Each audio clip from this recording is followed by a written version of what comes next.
Bueno, bien, ahí está siendo grabada, pueden continuar. Buenos días a todos. Bueno, aquí Claudia Bustamante como representante del equipo PMG y además, tal como mencionó Elena y Benjamín, este proyecto está siendo abordado en conjunto también con la consultora Inicio, ¿ya? Así que les damos la bienvenida a este primer High Training, primero de dos. Hoy día nos convoca a tener el entendimiento técnico, de manera tal de que al inicio de este proyecto logremos un entendimiento común de los principales conceptos de hidrógeno verde. ¿Qué vamos a ver hoy? Tenemos una sesión de 90 minutos, partimos ya con algunos minutos de retraso, pero ya nos vamos a poner en orden con los tiempos, y hoy día tenemos preparados principalmente dos módulos. El primer módulo tiene un carácter de introducción a la economía del hidrógeno verde, donde responderemos preguntas como ¿por qué el hidrógeno verde? ¿Y por qué también el hidrógeno verde en Chile y en Perú? Y también ¿por qué la minería? Entonces vamos a estar abordando hoy día esas temáticas. Y por otro lado, desde el módulo 2 vamos a ver la cadena de valor del hidrógeno verde. Tanto elementos y entendimiento de la producción, el acondicionamiento, almacenamiento, transporte y también los usos finales que se le pueden dar al hidrógeno verde. Como contexto del proyecto es muy importante que todos estemos en línea y entendamos cuál es el desafío de esta hoja de ruta. Y el desafío es desarrollar una estrategia para la implementación del hidrógeno verde en la minería tanto en Chile como en Perú, de manera tal que permita tener una visión consensuada de la ruta que se va a seguir para el desarrollo de la industria, identificando proyectos tecnológicos y colaborativos necesarios, la priorización de estos proyectos, los responsables y la coordinación institucional necesaria para la ejecución y el financiamiento finalmente de esta hoja de ruta. Bueno, nosotros durante todo este proceso vamos a tener un proceso de co-creación de esta ruta, y lo que se busca, en resumidas cuentas, es generar espacios para poder consensuar los diferentes puntos de vista. Por lo tanto, esto es un espacio colaborativo que nos va a permitir articular iniciativas que nos permitan apuntar al desarrollo de la industria. Y por eso es que se hace este proceso de co-creación y colaboración, que tiene diferentes etapas, ¿ya? Hay una etapa primera que es de exploración, donde se mapea, se hace un diagnóstico, se ve la línea base, vemos todos los proyectos que hoy día están en curso. Se hace una etapa de alineamiento estratégico, donde tenemos ya una visión preliminar y tenemos un consenso también y un entendimiento común, que parte de eso es la actividad que tenemos hoy día, de lo que significa el hidrógeno verde y cuáles son los desafíos que vienen más adelante. Y ya después, mediante diferentes instancias de trabajo, todas van a ser remotas, dicho sea de paso, vamos a ir, por un lado, divergiendo, generando diferentes alternativas de solución a las brechas, y en la medida que vayamos avanzando en diferentes instancias, vamos a empezar a converger hacia cuáles son las soluciones, cuáles son las prioridades también, y finalmente vamos a terminar con mesas temáticas donde vamos a tener diferentes paneles de expertos que nos permitan definir en detalle el cómo y el qué abordar en cada una de las iniciativas que compongan esta hoja de ruta. Eso a nivel general como proceso de co-creación. También creemos importante que todos tengamos este entendimiento de que el proyecto son 5 etapas, ¿ya? Hoy día estamos en la etapa 1, ¿ya? Y específicamente en el primer High Train. Y el proyecto total tiene una duración desde noviembre de este año hasta mayo del próximo, ¿ya? Y consta de estas 5 etapas que nos van a permitir, en una primera instancia, un entendimiento común, ver cuáles son los avances a nivel mundial de las tecnologías de hidrógeno verde, cuál es su alcance y cuál es el potencial que tenemos. O sea, aquí necesitamos y queremos responder la pregunta de ¿cuándo se ha sentido incorporar hidrógeno verde en la minería? Entonces vamos a identificar e incorporar diferentes criterios, como disminución de emisiones, competitividad con otras tecnologías, criterios complementarios. De manera tal que, a partir de este entendimiento basal, vamos a determinar cuál es el punto de partida. Por lo tanto, vamos a ver de actores y vamos a ver la línea base de los proyectos de hidrógeno verde de la industria minera en Chile y en Perú. Y también lo que vamos a hacer acá es estimar cuál es el potencial de transformación que existe.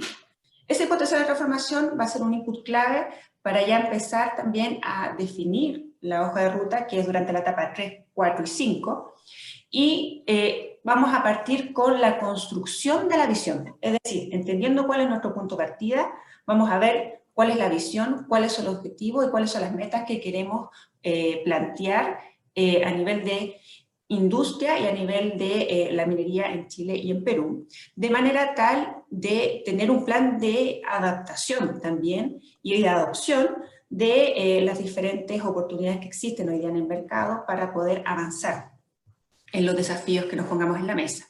Ya posteriormente, que tenemos esta visión, identificamos las brechas que nos distancian de estos objetivos que nos planteemos, vamos a codiseñar cuáles son las iniciativas. Y es aquí donde vamos a tener este proceso también de co-creación, participativo, donde vamos a ver cómo cerrar las brechas, cuáles son las iniciativas y cuáles van a ser las prioridades que vamos a plantear para los próximos años.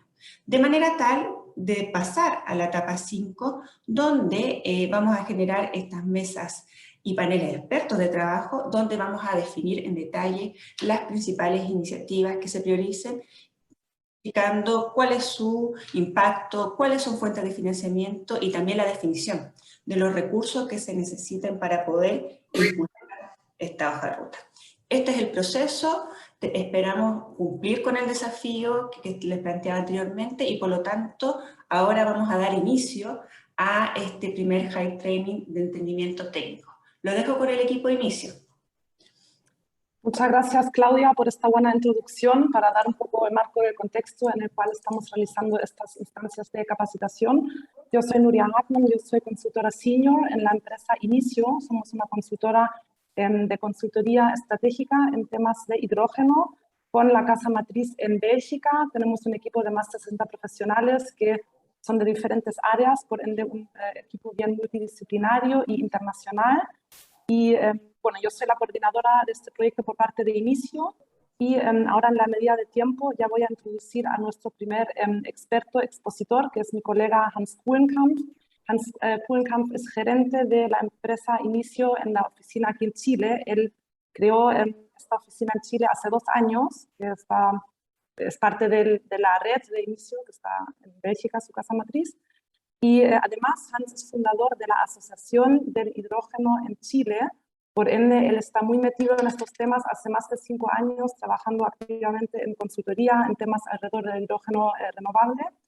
Y Hans nos va a justamente presentar y dar este insight sobre qué es el hidrógeno, qué conocimiento base tenemos que tener al hablar del hidrógeno, por qué es relevante en Perú, en Chile y en específico para la minería. Así que adelante, Hans. Muchas gracias por estar aquí hoy con nosotros. Muchas gracias, Nuria. ¿Me confirman que están viendo mi pantalla y que se escucha bien? Sí, sí.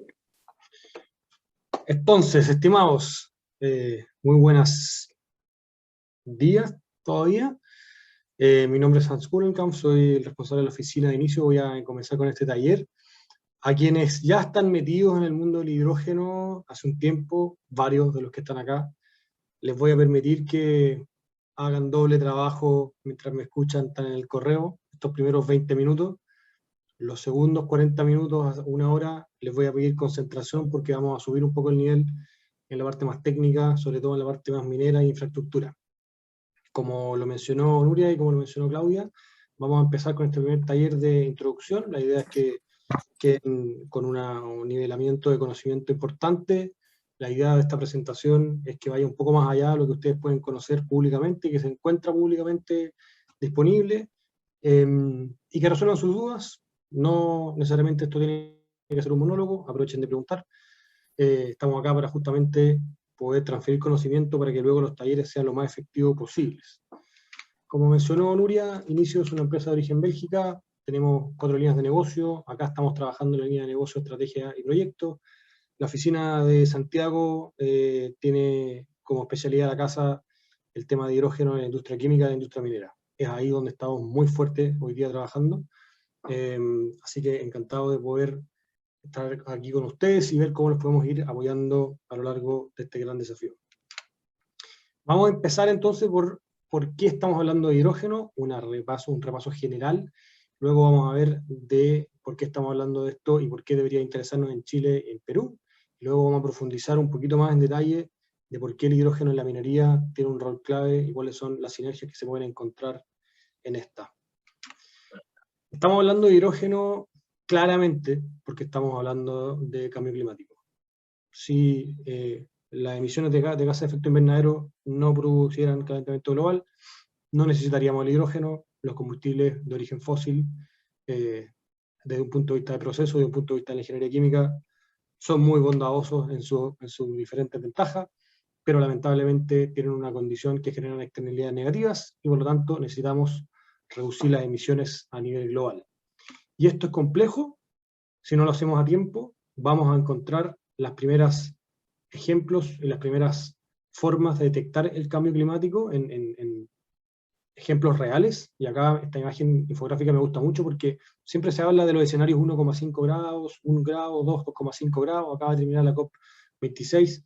Bueno, la verdad es que ya cuando empezamos a calentar 0,5 grados Celsius ya empiezan a ocurrir problemas. Y mientras más, los problemas se van a ir profundizando. Y aquí yo les quiero hacer una analogía bien pedagógica para cuando alguna vez tengan que explicar incluso a sus hijos qué significa que se caliente un cuerpo 1,5 grados Celsius, porque en realidad para el clima 1 grado no nos vamos a sentir. Pónganse ustedes en el caso de que desde ahora tienen 38 grados Celsius. Para siempre. Están 24/7 con fiebre. Ese es el caso de lo que va a ocurrir en los sistemas biológicos cuando lleguemos a 1,5 grados Celsius. Somos súper sensibles a los cambios de temperatura, y por lo tanto, hablar de 1,5 grados Celsius ya es algo muy importante, y esto tiene que ser limitado al 2030, o sea, está a la vuelta de la esquina.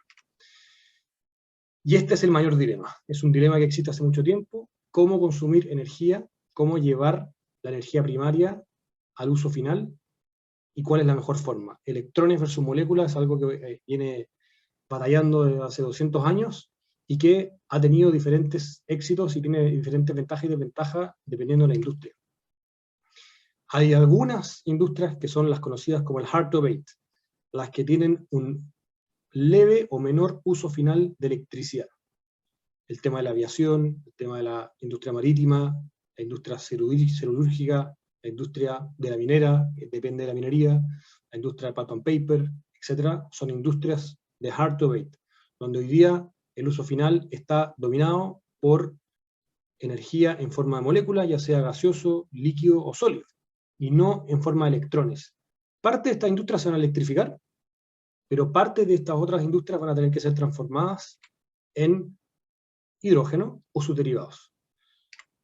Y los pilares de esta transición energética, ya más o menos consensuados en múltiples escenarios de decarbonización, siguen 3 formas de descarbonización. Lo primero es la eficiencia energética, y ustedes, si están hablando de hidrógeno y no están haciendo eficiencia energética, lo están haciendo mal. Lo primero es hacer eficiencia energética. El mejor dólar invertido es el kilowatt hora ahorrado.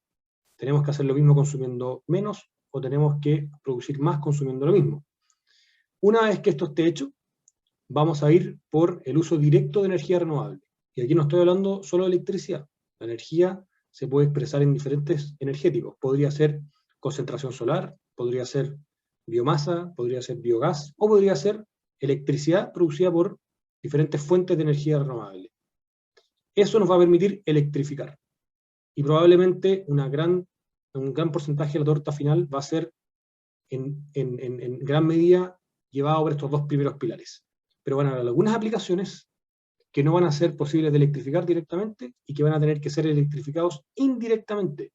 Electrificados indirectamente, sigue siendo eléctrico, a través del hidrógeno, que es la transformación de electricidad en hidrógeno y en sus derivados, para luego llevar este combustible o este aportador energético cero emisiones a su aplicación final.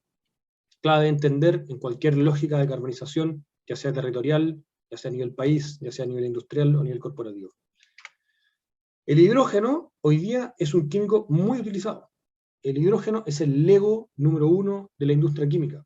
Se usa para producir otros Legos más complejos, como el peróxido de hidrógeno, como el amoníaco, como el metanol. Se usa para remover sulfuro de la industria de la refinería, para poder tener diésel de mejor calidad. Es un mercado de aproximadamente 100, 110, 120 billones americanos, 1.000 millones de dólares, aproximadamente entre el 2016 y el 2020. Ese es el mundo del hidrógeno hoy día. Para la producción de amoníaco, 80% del amoníaco para fertilizante, 20% para explosivos de la minería, así que ahí podría estar la minería metida también, refinería, metanol. Y después hay unos pequeños 2% que tienen que ver con la industria del vidrio, con la industria del silicio, con la industria de la hidrogenación de grasa, pero todo esto metido en el mundo de la materia prima. Y como es materia prima, se vende por kilo, y ustedes siempre van a escuchar el hidrógeno vendido por kilo, porque hoy día está en el mundo de la materia prima. Como se produce el hidrógeno como materia prima, y se quiere producir al menor costo, la gran cantidad de hidrógeno del mundo hoy día, una gran cantidad se produce a partir de gas natural, excepto en China, que es el peor caso, que se produce a partir de carbón. Este es el conocido hidrógeno gris, aquel que emite casi 10 o 12 partes de CO2 por parte de hidrógeno, extrayendo hidrógeno del gas natural. Eso es lo que hoy día hacen todas las industrias petroquímicas, todas las industrias de amoníaco, la industria de metanol, que están situadas en aquellos lugares donde el gas natural es muy competitivo. El hidrógeno azul es aquel que sigue el mismo proceso, pero se captura el CO2, se puede utilizar o no, y luego tenemos un hidrógeno bajo en emisiones. Es llamado también el Low Carbon Hydrogen. Las tecnologías de Carbon Capture todavía están en desarrollo, y esta es una de las formas de producción que está en bastante dilema, porque nunca se han contabilizado de forma correcta las emisiones fugitivas del gas natural. Por lo tanto, la huella del hidrógeno lo toman como desde cuando entra el hidrógeno a la planta, perdón, el gas natural a la planta, y no desde cuando se produce el gas natural, y hay un debate bien grande. El hidrógeno que nos interesa a nosotros es el hidrógeno renovable. De a poco tenemos que empezar a cambiar nuestro lenguaje y dejar de hablar de hidrógeno verde. Hidrógeno renovable, renewable hydrogen, y que es aquel que se produce a partir de energía eléctrica renovable. Mediante electrólisis separará la molécula de agua en hidrógeno y oxígeno. Ese oxígeno se puede reutilizar. El oxígeno utilizado en la minería, hoy día en la mayoría de las grandes plantas no se vuelve a reutilizar, simplemente se ventea a la atmósfera. Como tenemos ahora la posibilidad de producir este energético, vamos a tener la posibilidad de entrar a nuevos mercados.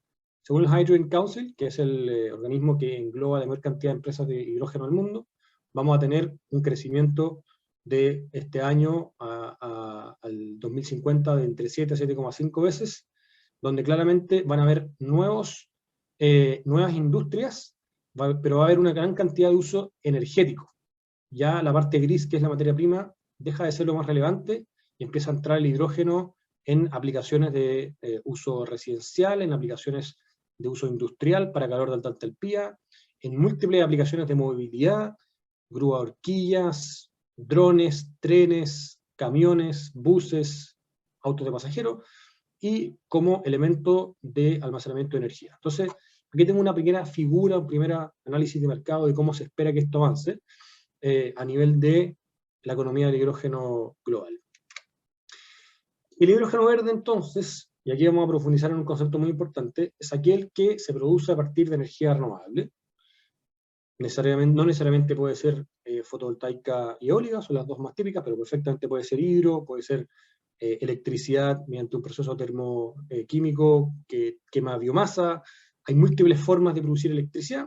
Mientras sea electricidad renovable, vamos a estar produciendo hidrógeno mediante electrólisis. Acá tenemos la posibilidad de conectarnos a un grid con un PPA, podemos hacerlo off-grid, podemos conectarnos directo a la planta renovable, en diferentes configuraciones, pero lo importante es entender que vamos a utilizar electricidad y agua, vamos a hablar un poquito del agua más adelante, para producir hidrógeno. Este hidrógeno será almacenado como cualquier combustible gaseoso para suplir la intermitencia de la energía renovable variable. Obviamente que si estoy conectado a un grid y funciono baseload, las necesidades de almacenamiento son diferentes, hay diferentes formas de almacenar. Con José vamos a entrar más en detalle al final. Lo importante es que se pueda almacenar, y luego vienen múltiples aplicaciones. Una de las más conocidas en Europa es lo que se conoce como blending, es la mezcla de hidrógeno con gas natural en los gasoductos existentes, en ciertos porcentajes, para su uso final, residencial o industrial. También existe el Power to Gas. Yo puedo combinar CO2 capturado de una industria de cemento, CO2 más hidrógeno en la reacción de metanación me genera gas metano sintético, y puedo seguir utilizándolo para las aplicaciones donde hoy día uso gas natural. Por supuesto, a un costo mucho más elevado, porque capturar CO2 y transformar hidrógeno para luego sacar la molécula metano es mucho más costoso que extraer metano de una fuente natural. Pero este es el concepto del Power to Gas. Luego tenemos el Power to Mobility, o Power to Fuel a veces llamados, es el uso del hidrógeno en aplicaciones de movilidad, en donde en un 95% de los casos estamos hablando de movilidad eléctrica. Estamos hablando de celdas de combustibles que transforman hidrógeno en electricidad, en el cual el prime mover es un motor eléctrico. En algunos casos, bastante menos hoy día publicitado, pero que se está empezando a desarrollar, vamos a tener combustión directa del hidrógeno en motores de combustión interna. Hoy día, típicamente, esto se está desarrollando en celdas de combustible. Vamos a hablar un poco más adelante de eso igual. Y luego viene la industria química. Tenemos el Power to Chemicals, donde podemos producir, por ejemplo, amoníaco, hidrógeno más nitrógeno del aire. Yo tengo amoníaco, 180 millones de toneladas al año, es el químico más transado del mundo antes del petróleo, y donde el 80% de este es para fertilizante. 50% de la población del mundo depende de esta reacción. 50%. Si no, no podríamos tener la cantidad de fertilizantes para poder alimentar la población que tenemos hoy día. Esta es la reacción de Haber-Bosch, inventada en Alemania hace 100 años, que dejó a Chile en una crisis económica, porque Chile era uno de los principales productores de fertilizantes, de nitratos, y esta es una de las aplicaciones más atingentes hoy día en el mundo del hidrógeno. Y también tenemos el concepto de los Power to Liquids, o de los e-fuels, que es la transformación de hidrógeno con CO2 capturado, ya sea de fuentes como la planta de cemento o del aire, para producir hidrocarburos y que puedan seguir siendo utilizados en cualquier aplicación. Los e-fuels también están en boga hoy día muy fuerte. Hay un proyecto muy interesante en la Patagonia que está produciendo gasolina sintética, queroseno sintético. También hay un concepto que se llaman los SAF, los Sustainable Aviation Fuels, es más de lo mismo, donde yo puedo aquí transformar hidrógeno y CO2 en estos combustibles fósiles. Y la última aplicación es la reelectrificación, en la transformación de este hidrógeno de vuelta en electricidad, en aquellos lugares aislados, en aquellos lugares donde tengo que hacer diferentes servicios auxiliares. Yo puedo almacenar puedo producir y almacenar cuando la electricidad es más barata, cuando me sobra, puedo despacharlo cuando es más costo efectiva. Y aquí tenemos un sistema que es muy importante entender, es un sistema acoplado, es un sistema multifluido, es un sistema que viene del concepto sector coupling. Aquí por primera vez, debido al hidrógeno, todas estas líneas verdes, se conecta el mundo de la electricidad con el mundo de la utility eléctrica, con el mundo de los combustibles gaseosos, utility eléctrica, ¿no? Los Engie, los Colbún, los Enel, etcétera, etcétera, los AES, de los gases, el mundo de Air Liquide, el mundo del INDE, el mundo del Air Product, con el de los combustibles líquidos. Se combina todo. Y ustedes, como empresas mineras, van a ser los que van a tener que entender cuáles de estos tres partners siguen, porque cada uno tiene una ventaja competitiva en la cadena de suministro. Entonces, muy interesante cómo esto se va desarrollando por primera vez. Lo que estaba separado, las empresas de oil and gas y las empresas eléctricas, están en el mismo ecosistema. Mensaje clave: el hidrógeno entonces permite reducir los gases de efecto invernadero en aplicaciones no electrificables. Muy importante el mensaje de sector coupling. Ahora, ¿a ustedes les van a vender el hidrógeno como la herramienta que les va a resolver la vida? Falso. El hidrógeno no es la mejor herramienta para todas las aplicaciones, no es la única tecnología que sirve para descarbonizar, y aquí hay que entender, cuando existen estos hype, cuándo me conviene el hidrógeno y cuándo no me conviene, para ser parte de este ejercicio. Aquí tenemos a la izquierda la típica imagen de la navaja suiza, el hidrógeno que es capaz de descarbonizar todas las aplicaciones, pero en realidad ustedes tienen una de estas en su casa, y probablemente nunca han descorchado una botella de vino con la navaja suiza porque tienen un descorchador. Esa aplicación más barata es más simple, funciona mejor. Y la analogía de esto es muchas veces las aplicaciones para generar calor de baja temperatura. Proceso de electrowinning. ¿Conviene quemar hidrógeno para generar calor en un proceso de electrowinning a 50-70 grados Celsius? Probablemente no. Nunca van a poder competir contra una electrificación directa y nunca van a conseguir los mismos economics. Entonces, quemar hidrógeno es una de las aplicaciones complejas de hacer competir, porque por contenido energético y por su costo de producción es más alto que el gas natural, es más alto que algunas aplicaciones directamente eléctricas. Así que esto es complejo para ustedes que probablemente no están empezando a entender la economía del hidrógeno. Esto marea. Hay una enorme cantidad de aplicaciones técnicas que el hidrógeno puede descarbonizar. Hay una gran cantidad de aplicaciones químicas en donde no hay otra solución, pero hay una gran cantidad de aplicaciones en donde sí hay otras aplicaciones, en donde el cálculo económico empieza a ser interesante, porque dependiendo de un caso o del otro nos conviene ir por batería, nos conviene ir por trolleys o nos conviene ir por hidrógeno. Y esto es parte del proceso de aprendizaje, es parte del proceso de formación de capital humano, es parte de la generación de hojas de ruta internas que ustedes tienen que empezar a armar. Concepto, sector coupling. Hoy día ustedes como industria minera le están comprando electricidad, electricidad es esta, electricidad a un proveedor, tiene un PPA, probablemente conectado al grid, tienen otro contrato de gas natural, a lo mejor, y tienen para el calor, y tienen otro contrato para un suministro de combustible líquido. Sistema desacoplado. El hidrógeno te va a permitir acoplar estos sistemas.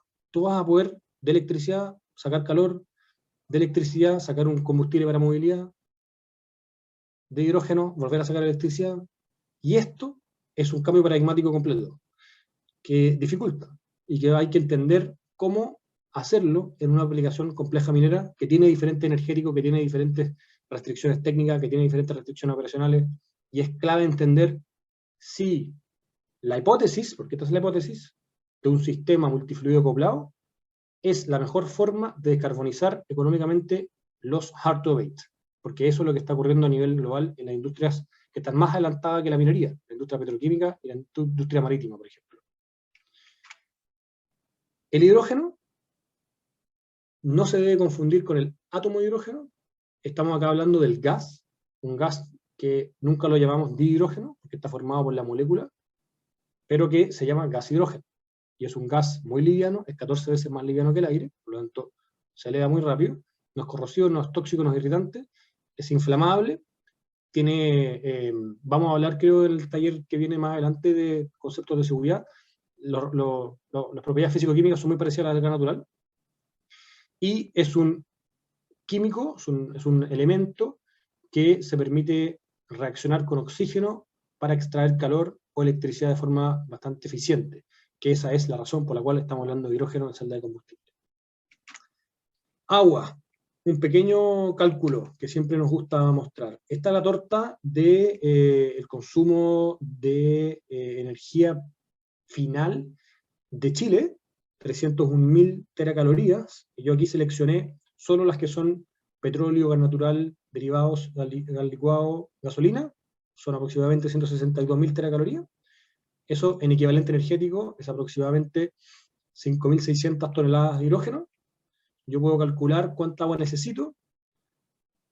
La regla es por 1 kilo de hidrógeno, más o menos 12 kilos de agua, quizás 15 dependiendo de algunas plantas de electrólisis, agua desalada o agua demineralizada, los skits, vamos a hablarlo más adelante, vienen con ese equipo, y 2,5 metros cúbicos de agua por segundo sería lo que yo necesitaría para reemplazar todo el consumo energético.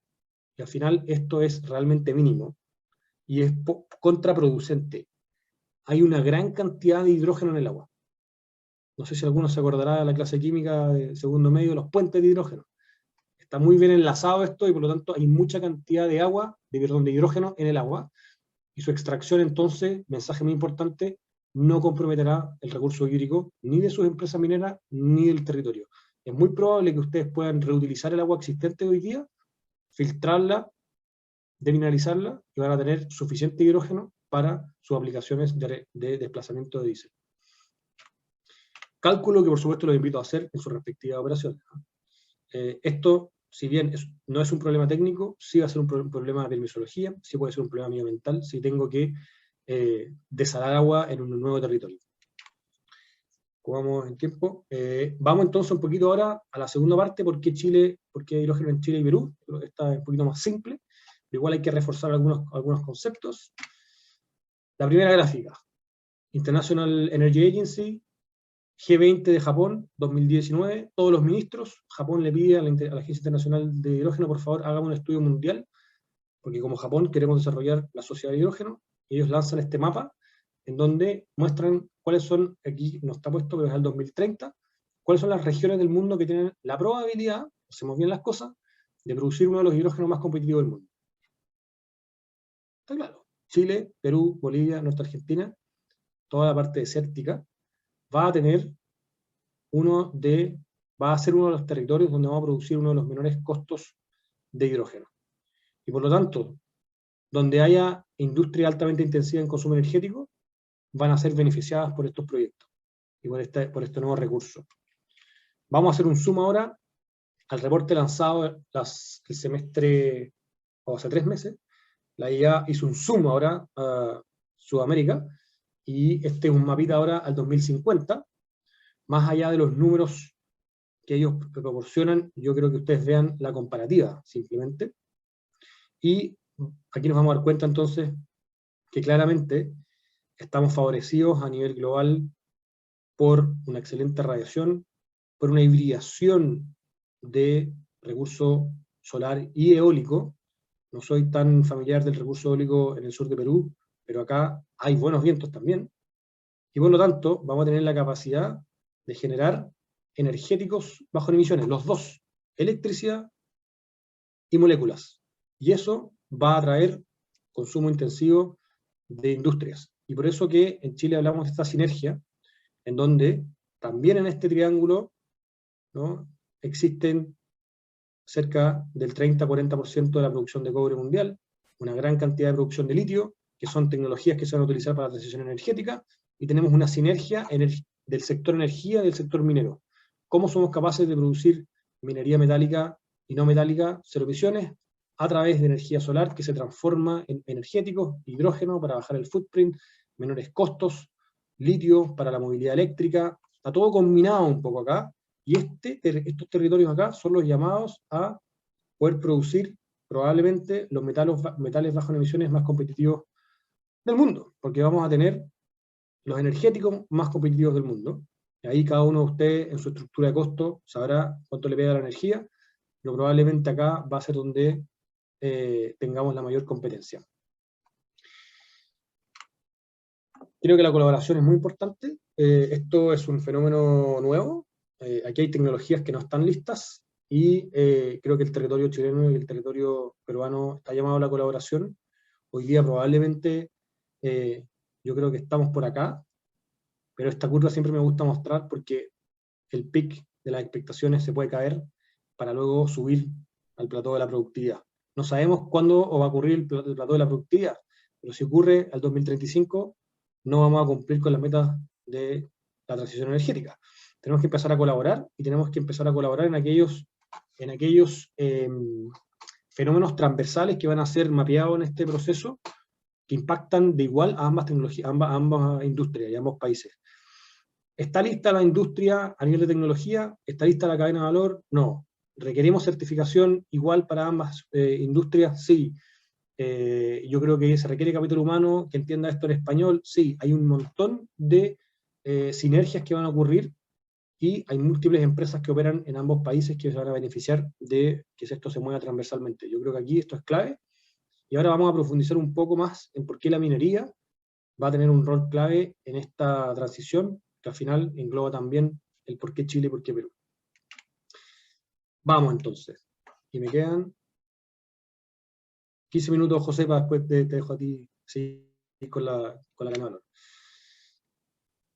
Esta es una típica imagen de escenario de carbonización, en donde tenemos al lado izquierdo un uso intensivo de combustibles fósiles, y al lado derecho una curva de abatimiento dependiendo de qué es lo que hago: energía renovable, electrificación, eficiencia energética, otros. Encima de esto yo coloco 2 líneas, y hablo de industria extractiva, no en su connotación negativa, necesitamos extraer recursos para operar en esta economía, pero quiero mostrar que hoy día estamos basados en la industria extractiva del mundo del oil and gas. Extraemos petróleo, extraemos carbón, extraemos gas natural para hacer funcionar la economía. Y se supone que vamos a dejar de hacerlo a una velocidad que tiene que ser muy rápida para pasar a una electrificación.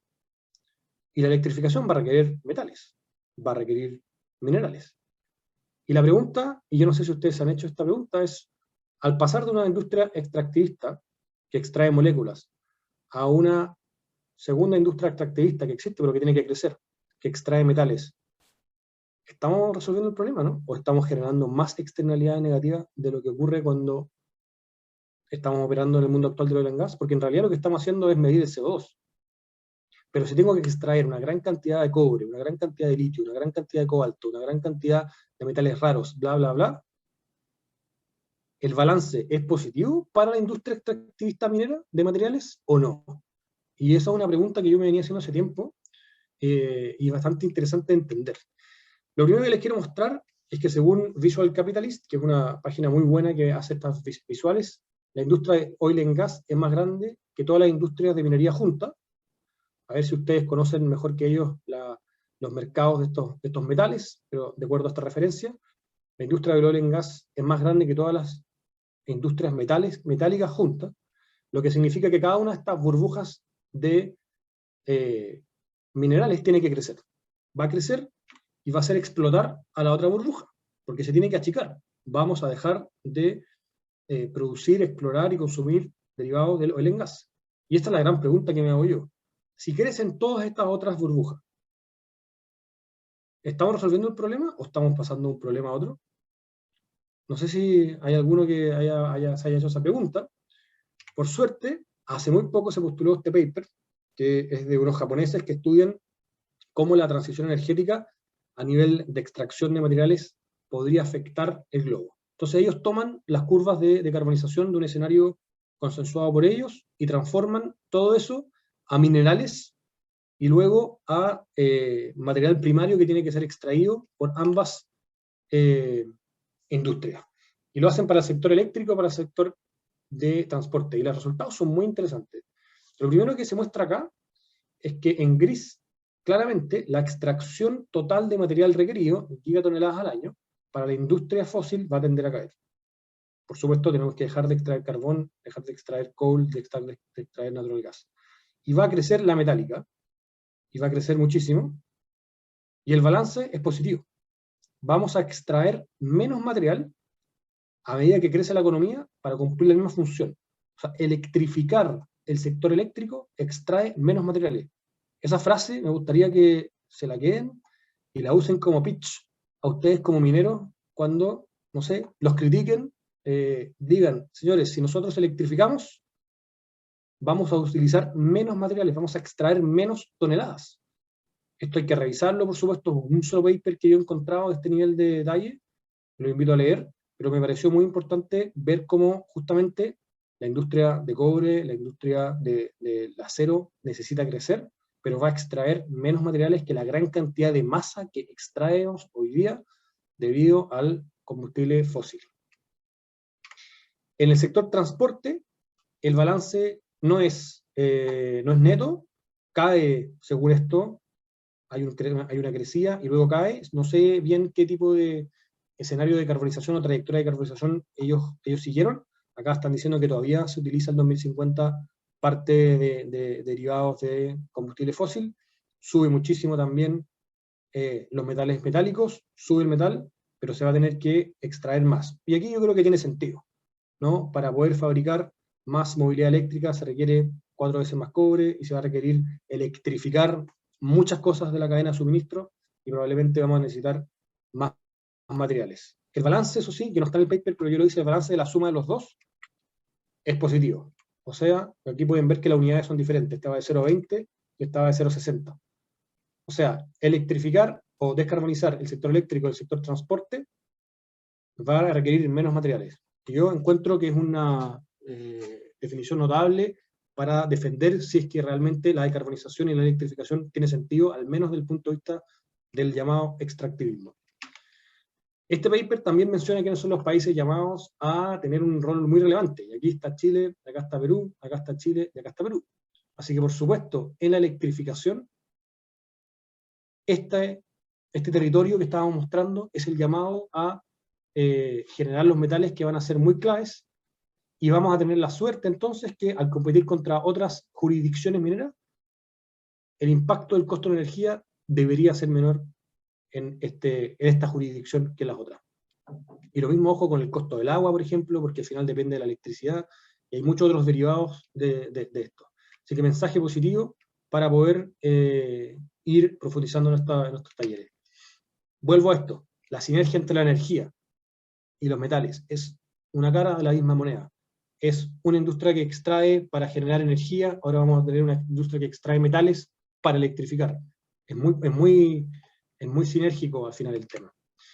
El tema es que, y lo más difícil es que la minería está muy fuerte involucrada en los hard to abate, y donde, dependiendo del tipo de mineral, vamos a consumir más o menos combustible eléctrico fósil.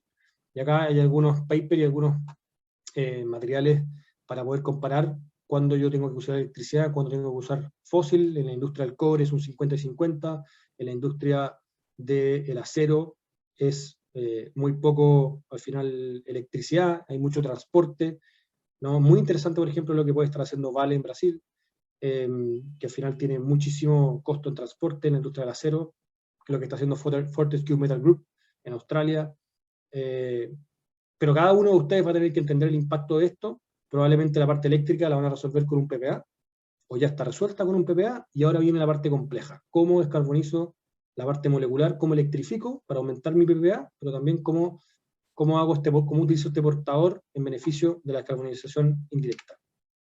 Y aquí hay algunas aplicaciones de minería típicas, donde podemos utilizar el hidrógeno, claramente movilidad de diferentes formas, estacionaria, movilidad CAEX, movilidad de pasajeros, hay un montón de equipos, mina, todo lo que tiene que ver con calor en procesos de baja entalpía, todo lo que tiene que ver con reelectrificación, podemos almacenar energía, podemos almacenar hidrógeno y reelectrificar, y aquí hay una indirecta que es, por supuesto, el uso del hidrógeno para generar explosivos en minería, que al final el usuario final sigue siendo la industria minera. Entonces, ustedes van a hacer una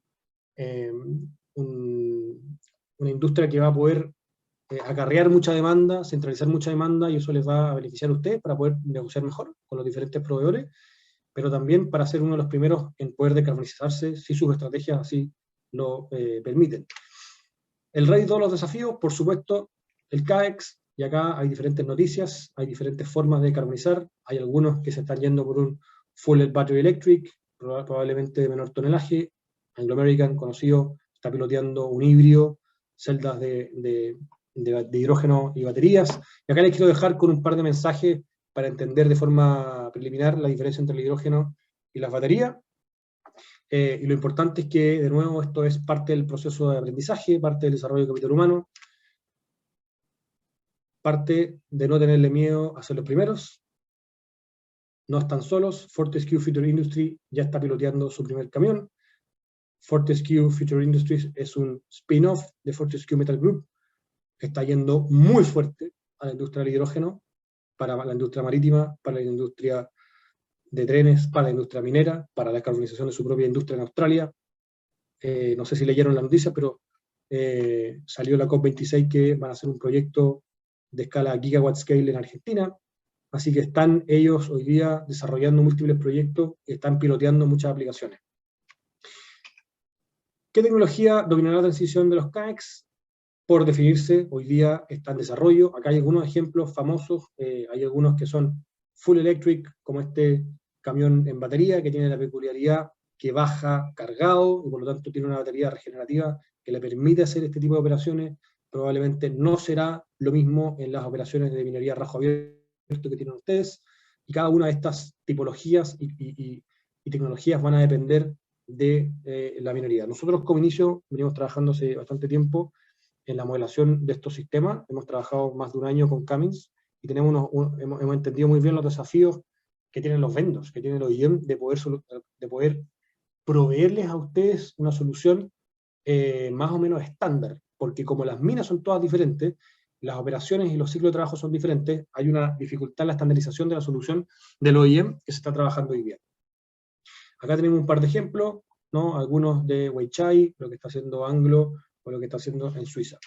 Lo importante es entender que la transición energética es una carrera contra el tiempo, y tenemos que empezar a aprender, y usando esta analogía de carrera, lo importante es entender que no todas las carreras se juegan igual.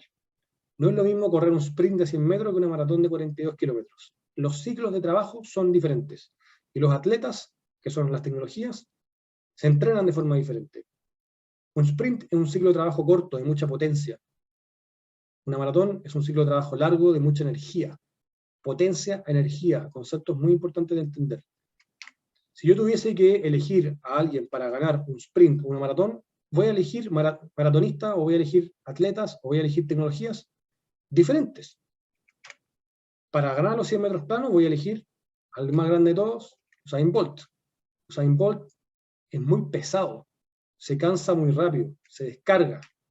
Usain Bolt es la batería, pero tiene mucha potencia. Es capaz de entregar una gran cantidad de potencia en poco tiempo, es capaz de acelerar muy rápido. Sirve para aplicaciones de potencia. Si yo quiero ganar una maratón de 42 kilómetros, voy a elegir a alguien más liviano, alguien que no se cansa, que no se descarga. Es el hidrógeno, liviano, de alto rango, tiene aplicaciones diferentes, y aunque esta analogía es bastante poco técnica, me gusta para poder explicarle a ustedes la sinergia entre los sistemas de potencia, en donde ambos dos generan la mejor sinergia. Y por eso que los trenes de Alstom, el camión de Anglo, los buses, tienen celdas de combustible y tienen batería, aplicación de potencia y aplicación de energía.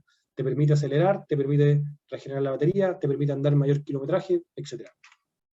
Y aquí van a tener que entender, y este es un mundo que está ocurriendo hoy día, vamos a ver que hay algunas tecnologías que son contraintuitivas, esto que podría ser muy ligero, que podría quizás funcionar con solo batería, hay una gran cantidad de aplicaciones con hidrógeno, por su gran alcance, las grúas horquillas que también funcionan con batería, se están transformando también a hidrógeno, porque son capaces de funcionar 24/7, Aquí hay una competencia que hoy día no está definida, probablemente la industria de pasajeros será dominada por la industria de la electrificación directa y batería, pero para algunos casos, los que quieran andar 600, 1000 kilómetros, les va a convenir tener un auto de hidrógeno, y así hay ejemplos donde el ciclo de trabajo importa mucho.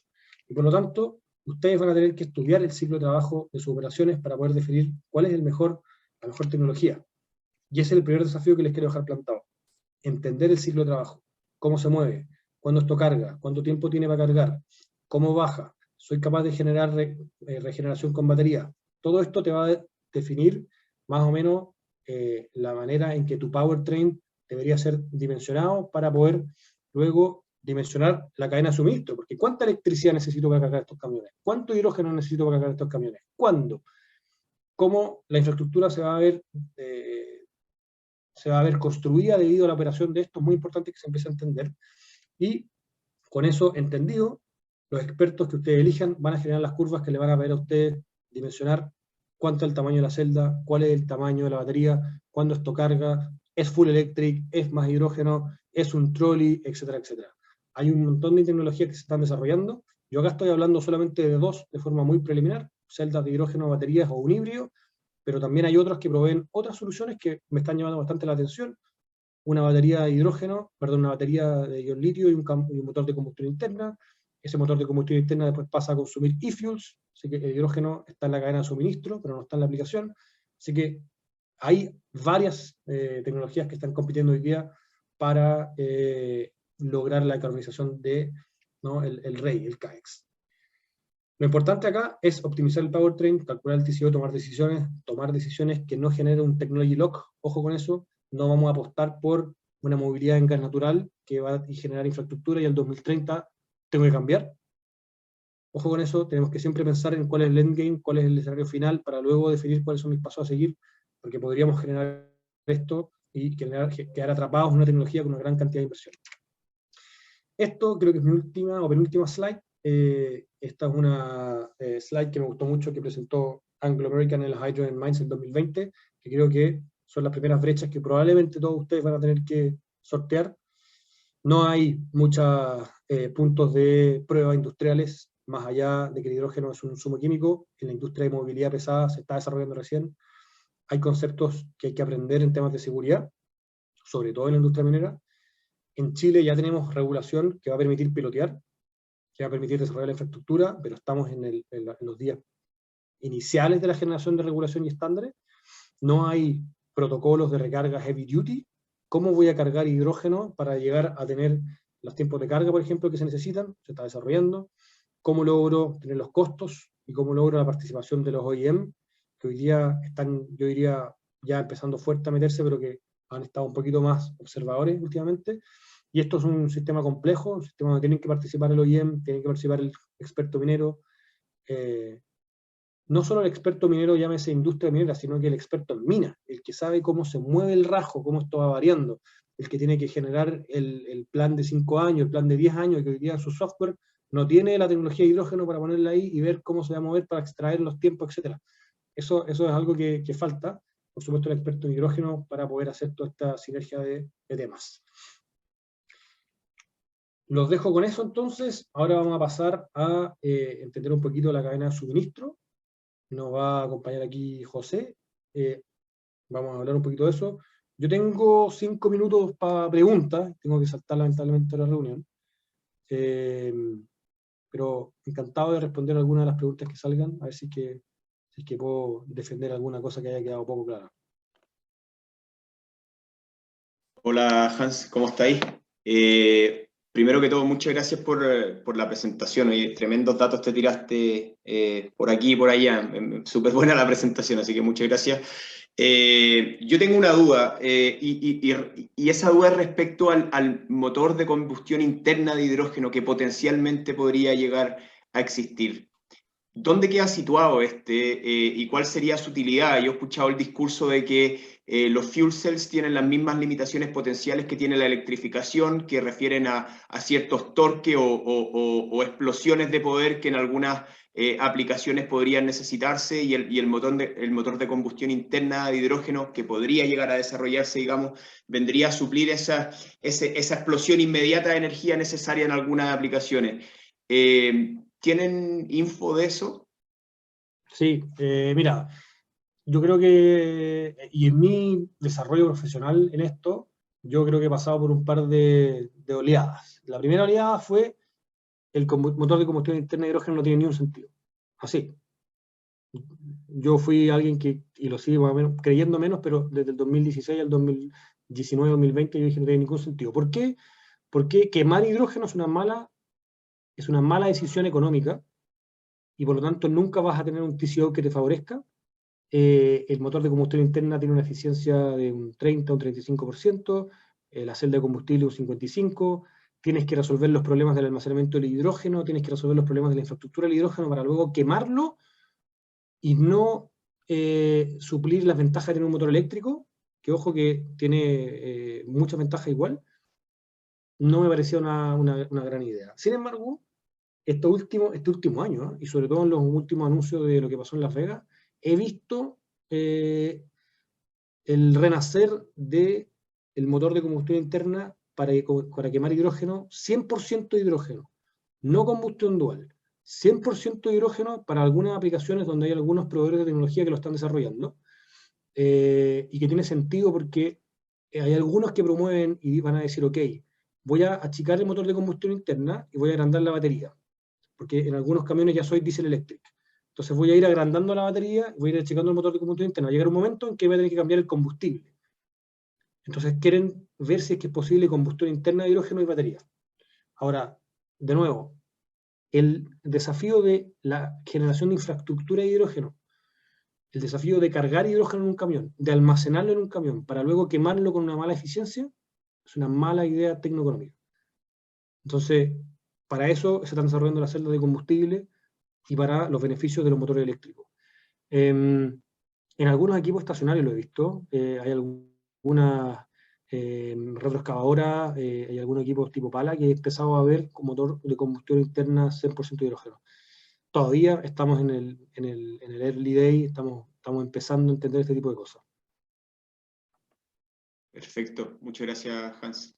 Y hay otra cosa importante, que la combustión de hidrógeno genera como es a un poquito más alta temperatura, también genera NOx. Entonces siempre hay que tener cuidado donde no estemos generando óxido de nitrógeno por quemar hidrógeno. Vale, gracias de nuevo. Perfecto. ¿Queda alguna duda? Si no, seguimos con José. Sí, yo puse recién en el chat si tienen preguntas, si surgen, es mucha información, seguramente les surgirán preguntas, también las pueden anotar o hacer llegar a los organizadores y así nosotros en la segunda sesión del High Training en 2 semanas, al inicio brevemente las podemos también comentar. Y ahora para usar bien esta última media hora voy a introducir a nuestro otro colega que está aquí con nosotros, José Castillo. José es consultor senior también en MISIO aquí en Chile. Tiene 4 años de experiencia de consultoría técnica en temas de hidrógeno, inclusive la colaboración en el desarrollo de proyectos de hidrógeno renovable. Y ya nos va a presentar ahora lo más esencial sobre la cadena de valor del hidrógeno. Adelante, José, ya puedes compartir tu pantalla. Perfecto. Confírmeme cuando la estén viendo.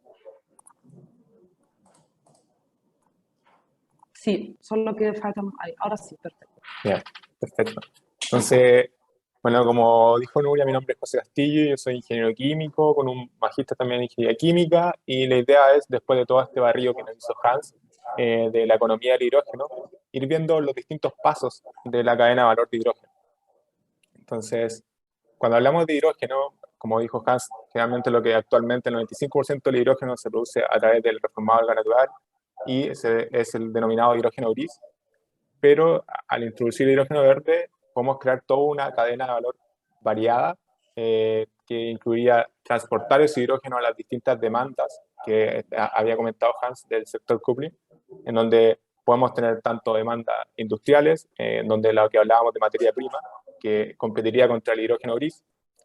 Por otro lado tendríamos el hidrógeno verde, que podría también ser utilizado, por ejemplo, en el sector residencial contra el gas natural. Escucho un poco de ruido, no sé si están todos muteados. Y después, la tercera aplicación podría ser la movilidad, en donde competiría con los combustibles diésel. Entonces, la idea es hacer un barrido rápido de todos los pasos de esta cadena de valor e ir viendo cómo es la tecnología a nivel industrial.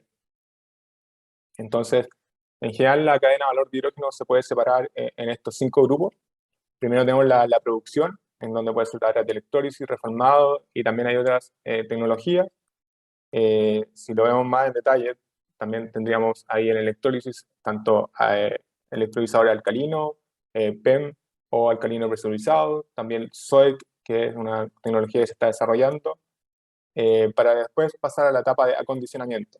¿Qué es esta etapa de acondicionamiento? Esta etapa es, ok, yo ya produje el hidrógeno y la idea ahora es transportarlo a otro lado donde se requiere la demanda de hidrógeno. Entonces puedo requerir compresión o puedo necesitar también, por ejemplo, una vez que ya tengo la demanda, el dispensamiento de este hidrógeno para la movilidad. También es necesario purificarlo o podría licuarlo para transportar este hidrógeno a mayores distancias. Después de esta liquefacción tengo que regasificarlo, es decir, volver a producir el hidrógeno gas. Y también podría hacer el blending del hidrógeno. Entonces, una vez que ya acondiciono este hidrógeno, podemos pasar al almacenamiento de la distribución. Esto implica, no sé, por ejemplo, puede ser solamente transportarlo a través de gas comprimido, es decir, solamente con un compresor aumentar su presión y reducir el volumen, o licuarlo y ya sea llevarlo por trailers o por estanque, o también se está pensando y desarrollando, por ejemplo, barcos que podrían transportar hidrógeno líquido. Otra tecnología que también tenemos es los energy carriers, es decir, como vectores o carriers de hidrógeno. Tendríamos los carriers orgánicos, amoníaco y también metanol, que simplemente es, una vez que tenemos este hidrógeno, transformarlo a otro compuesto químico que nos permita transportarlo de forma más económica y luego poder recuperar ese hidrógeno de ese compuesto químico.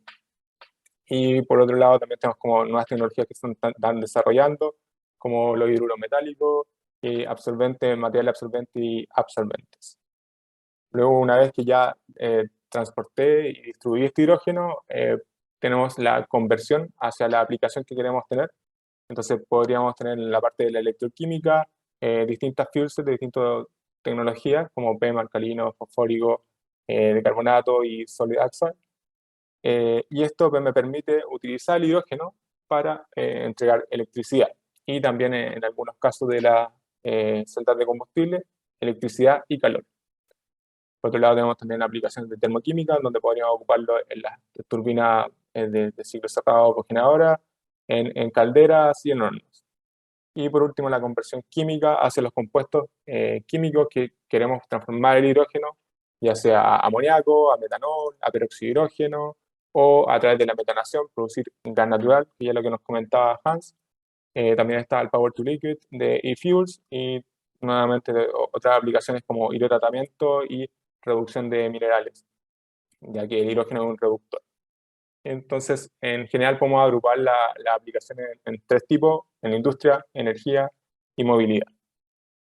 Entonces, si vamos a la parte de producción, en general, como les comenté anteriormente, el 95% de hidrógeno se produce a través del reformado de metano. Acá vemos las cuatro tecnologías que generalmente se comparan. De las tres primeras son de electrólisis, en donde varía de acuerdo el tipo de electrolizador que se tiene, alcalino, PEM, o de alta temperatura, o SOE, que también se llama. Y estos van teniendo distintos parámetros técnicos que difieren en las distintas tecnologías. La electrólisis alcalina, un electrolizador mucho más maduro, que tiene una eficiencia del 60% basado en el pol calorífico inferior del hidrógeno. Después tenemos el electrolizador PEM, que tiene una menor eficiencia, pero tiene ciertas ventajas como menor tamaño, que vamos a ir viendo en detalle en la presentación. Y después tenemos el electrolizador de alta temperatura o SOEC, que ya está en un TRL, como vemos acá, un poco más bajo. Se están teniendo los primeros pilotos y que este permite, al ser una electrólisis de alta temperatura, poder tener tanto electricidad como calor. Y por último, en la última columna tenemos el reformado de metano, en donde es la tecnología que emite CO2, entonces, que ya había comentado Hans, y que podría ser, a través de la captura de CO2, transformar este hidrógeno azul y no emitir el CO2. Como les comentaba, cerca del 3% actual de lo que se produce hidrógeno es a través de electrólisis, entonces es bastante bajo, pero a medida que van disminuyendo los costos de electricidad de energías renovables, se espera que esto aumente y que se vaya desarrollando la tecnología. Acá simplemente vemos que para producir 1 kilogramo de hidrógeno se requiere entre 50 y 55 kWh eléctricos, entre 9 a 12 litros de agua por kilo de hidrógeno, y como subproducto se emite oxígeno. Además, la ventaja que tienen los electrolizadores es que permiten una producción flexible que no es posible con, digamos, por ejemplo, la tecnología de reformado de gas natural, que al ser una producción de tipo química industrial, prefiere mantener, digamos, o sea, se prefiere la operación de forma estable. Entonces, de manera bien simplificada, en la cadena del hidrógeno verde necesitamos agua, la electricidad, que puede ser una electricidad variable de planta fotovoltaica o planta eólica, y podríamos combinarlo con la red eléctrica. De ahí va a depender, digamos, qué es lo que hace más sentido, y esto también va a determinar cuánto CO2 o la huella de carbono que tiene el hidrógeno a través de la electrólisis. Eso va a depender de cuánto esté ocupando el grid y cuál es el factor de emisión de ese grid. Si vamos a detalle ahora del electrolizador, como les comentaba, el electrolizador alcalino es una tecnología bastante madura. Ya en 1927 en él comenzaba a desarrollar estos electrolizadores.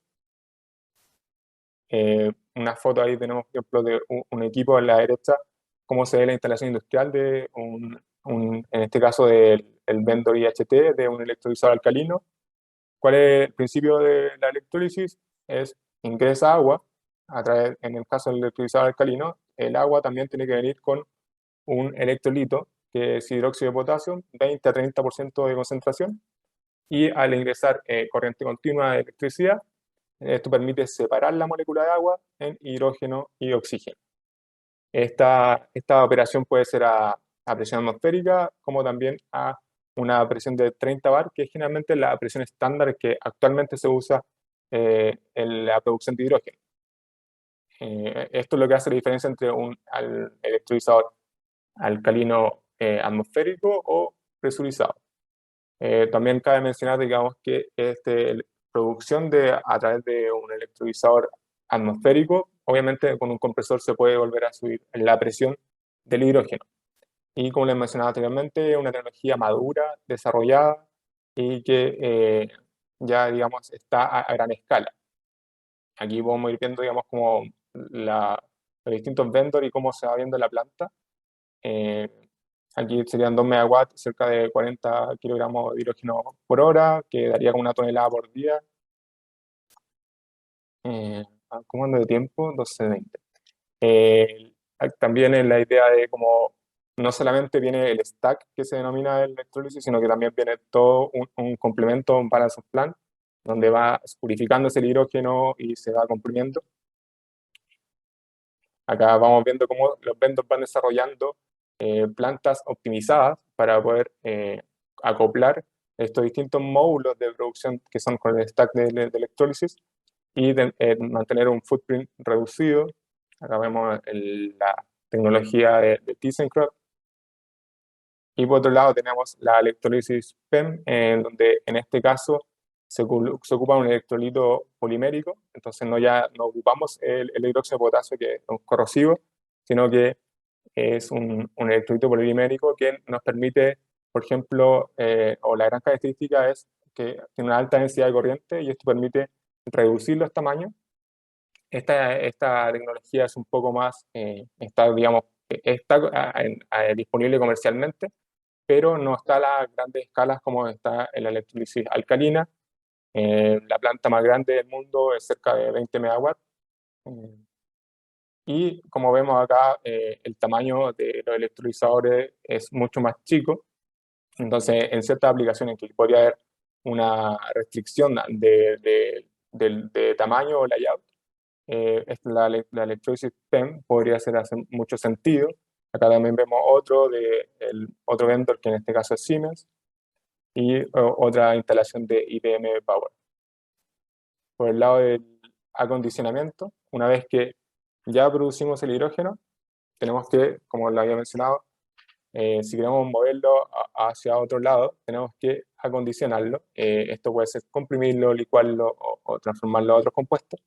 Como vemos acá, este es un gráfico bastante útil y que nos permite como comparar el hidrógeno con el gas natural y con los combustibles fósiles. Vemos que el hidrógeno se encuentra bastante a la derecha, significa que tiene mucha energía por kilogramo de hidrógeno o por kilogramo de compuesto, pero cuando vamos a la densidad energética pero por volumen, es bastante bajo. Entonces se requiere, para poder, digamos, mantener los volúmenes acotados, comprimir o licuar. Y ahí vemos que al licuarlo, por ejemplo, llega similar a una densidad energética del gas natural comprimido a 200 vatios. Como les mencionaba, el acondicionamiento puede ser comprimirlo, licuarlo, también podría almacenarse, por ejemplo, en cavernas subterráneas, o hacer un acondicionamiento o transformación a químico, ya sea hidruro metálico, líquido orgánico o amoníaco. Acá tenemos un poco la comparación. Las tecnologías más maduras son la compresión y la licuefacción. Quizás como para lo principal es que la compresión sí es una tecnología totalmente madura. En la parte de licuefacción tenemos ciertos desafíos en cuanto a la escala de las plantas. En general, como 30 toneladas por día es una planta industrial que existe actualmente, pero como por ahora no ha estado la demanda, no se ha desarrollado plantas de gran escala. Entonces ahí es donde está el desafío. Y también en la licuefacción, si vemos en la parte de electricidad o energía requerida, requiere muy intensivo en electricidad, entonces requiere casi el 36% del poder calorífico del hidrógeno, se requiere en electricidad para poder licuar el hidrógeno. En cambio, si lo vemos en la compresión, los consumos, digamos, de electricidad son más bajos, dependiendo de la presión a la que queremos llegar.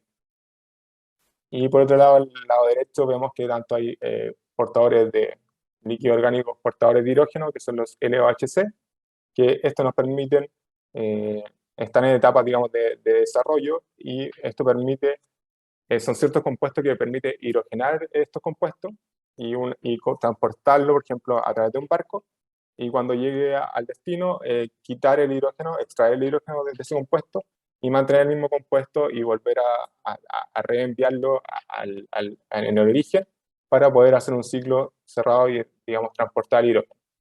Pero esto todavía está en una etapa de desarrollo, están los primeros pilotos, y como vemos aquí, la capacidad típica podría ser 0,2 toneladas por día. Y por último, en la primera a la derecha vemos otra aplicación que es aún más está aún más en investigación y desarrollo, que son los hidruros metálicos, donde hay una absorción química del hidrógeno en estos metales. Y la ventaja que vemos esto es la densidad volumétrica del hidrógeno. Es decir, si ahí comparamos, es la que tiene más alto y cerca de 100 kilogramos de hidrógeno por metro cúbico. Con respecto después al almacenamiento y transporte, existe la norma ISO que vemos acá, que define, por ejemplo, para el gas comprimido, los distintos estanques. Entonces tenemos el tanque tipo 1, tipo 2, tipo 3, tipo 4 y tipo 5. El tipo 1, la diferencia, digamos, de esto es las presiones que pueden aguantar cada uno de los estanques. El tipo 1 está generalmente construido de acero. El tipo 2 y tipo 3 tienen un revestimiento que puede ser de fibra de carbono o fibra polimérica. El tipo 4 ya la construcción es sin metal y se ocupa un mix de una fibra de carbono podría ser vidrio. Y el tipo 5 ya no tiene solamente el compuesto de fibra de carbono con la mezcla de vidrio y no tienen este revestimiento. Entonces, la principal idea acá es para qué presión necesito la aplicación, es qué estanque voy a utilizar. Con respecto al almacenamiento, vemos que es la tecnología más simple, más madura, el almacenamiento gaseoso comprimido. Los cilindros son generalmente 50 litros, se pueden vender, o sea, se pueden obtener a 10, 30, 200, 250 bar. Y cuando no hay muchas restricciones de espacio o de layout, generalmente se puede almacenar a presiones bajo 80 bar. Estos mismos cilindros podemos utilizarlos para transportar hidrógeno, sobre todo cuando son distancias cortas. Sería hidrógeno comprimido gaseoso a través de un camión. Y en los estanques que mencionaba de tipo 4, se utilizan generalmente en movilidad. Entonces, ¿qué es lo que tenemos la restricción del espacio en el auto?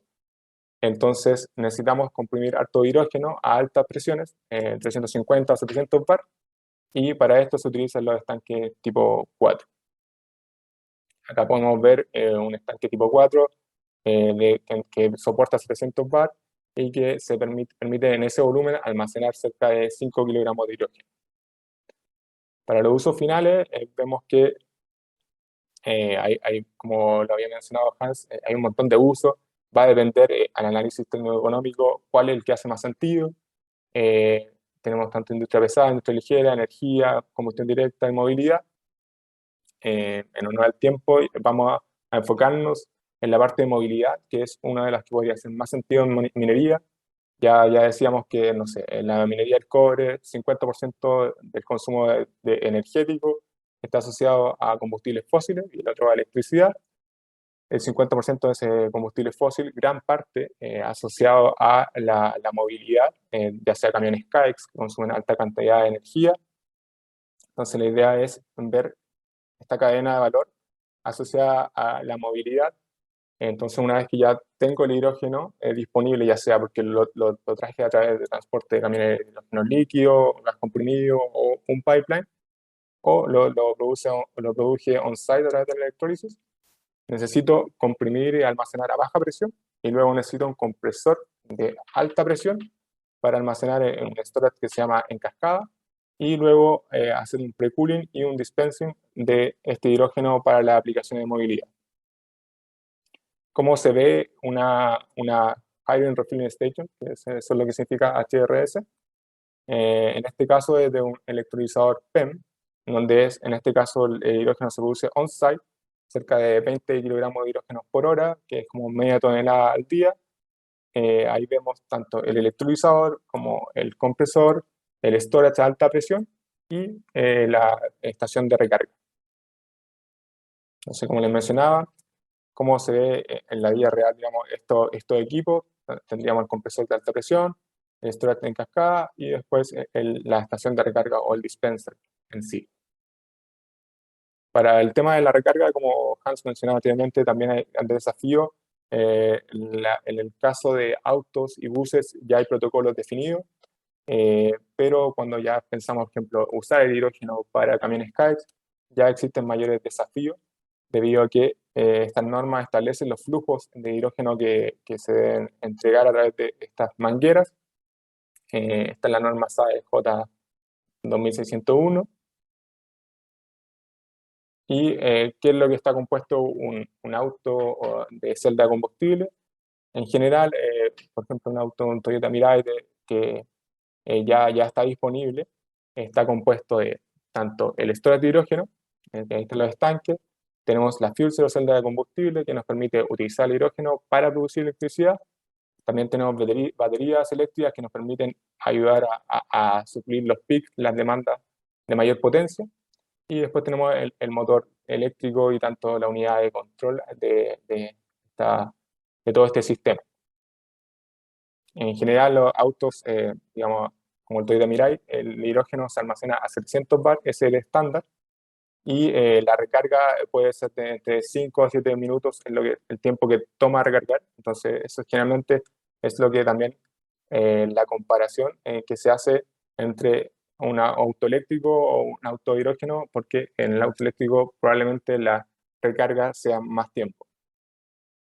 El corazón digamos, de la movilidad es la celda de combustible, que es la fuel cell, donde se ingresa el hidrógeno, el oxígeno que viene del aire y a través de reacción química producimos electricidad y el único residuo es agua. Entonces podríamos capturar esa agua y generaríamos un ciclo cerrado, tanto porque ya producimos hidrógeno verde a través de electrólisis, donde necesitamos agua, pero después la podemos recuperar a través de la utilización. Y no nos da el tiempo, yo creo que esta es la última slide, es donde que está el desafío de minería de los camiones KAEX que son actualmente a diésel, que cómo podemos transformar el hidrógeno. Van a haber ciertos desafíos, sobre todo en la recarga, también en cómo estructuro los equipos, si necesito, de acuerdo al ciclo de trabajo, una fuel cell mucho más grande o batería mucho más grande, y esas son las preguntas que tenemos que ir respondiendo a la ir analizando. Y bueno, acá a la derecha está simplemente la noticia de que, claro, ya va a empezar a operar el camión KAEX en Sudáfrica de Anglo American, para empezar a probar cómo funciona esta tecnología con hidrógeno y así poder descarbonizar la minería.